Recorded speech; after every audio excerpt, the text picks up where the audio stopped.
Good afternoon, my name's Stuart. We're here at Castlebank Horticultural Centre in one of our polytunnels. It's currently the 3rd of June and today I'm going to show you how to sow different types of seeds using pretty much whatever you've got at home.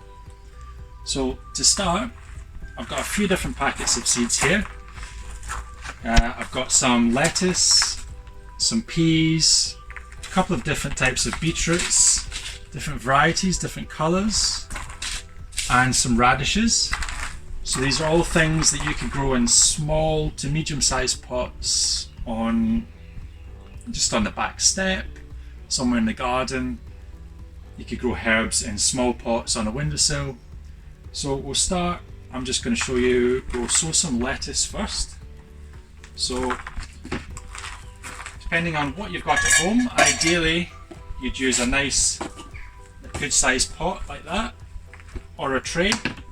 But you could equally, if you can't get hold of things, you could use this is just an old tin. The most important thing when you're sowing any seeds is you need to, or any plant in a container, is you need good drainage holes. So you can see that there's drainage holes in the bottom of both. That's so that the water can drain through. If you use a pot that doesn't have drainage holes, then the water will sit in the bottom and the roots of the plant will rot. So why don't we use the tin? So it's a tin, obviously there's no holes in the bottom, so we've got to make some holes. What I'm going to do is I've got a nail, I've got a hammer, just need to pull it that straight through, maybe make 6 holes.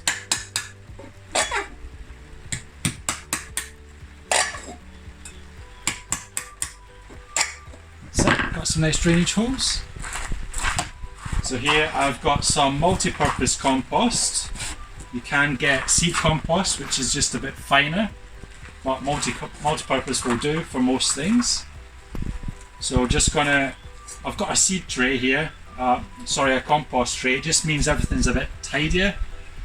You could just layer a black bag or maybe a plastic container or something so you don't have soil going everywhere. So we're going to fill it almost to the top. So I'm nearly to the top. There's a little bit of a gap. I'm just going to tap it down. You can see how much of the air came out of that. So I might add a little bit more.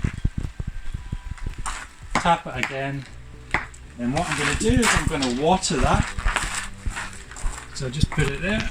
Got a watering can with the rose on it. Just real quick, let that soak through. And then let's do some lettuce. So this is lettuce you can sow quite thickly on a windowsill or whatever, and then just use them as cut and come again. So you'd literally, as you just get a pair of scissors when they're about this tall, cut them and then they will regrow. Same goes for herbs like maybe coriander, parsley, chives. So just got a few seeds. Just going to sprinkle them in. Not too thickly, don't put hundreds in there. Put those back in the packet. Make sure you don't get your seeds wet and then put them back in the packet. And then put that there. And all we're going to do is put a little bit more compost on top.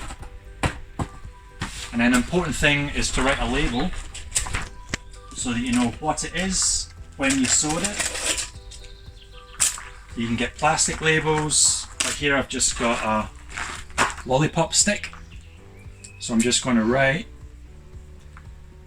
lettuce, write the name of the lettuce, the variety if you're doing lots. If you're not doing lots, then you'll probably remember. And I'm just going to write the date today. And then it's good if you've got kids, you can see when you sowed them how fast they're growing. So I'm just going to pop that in, give it another little water. That's it. Put that somewhere warm and they should germinate within a week.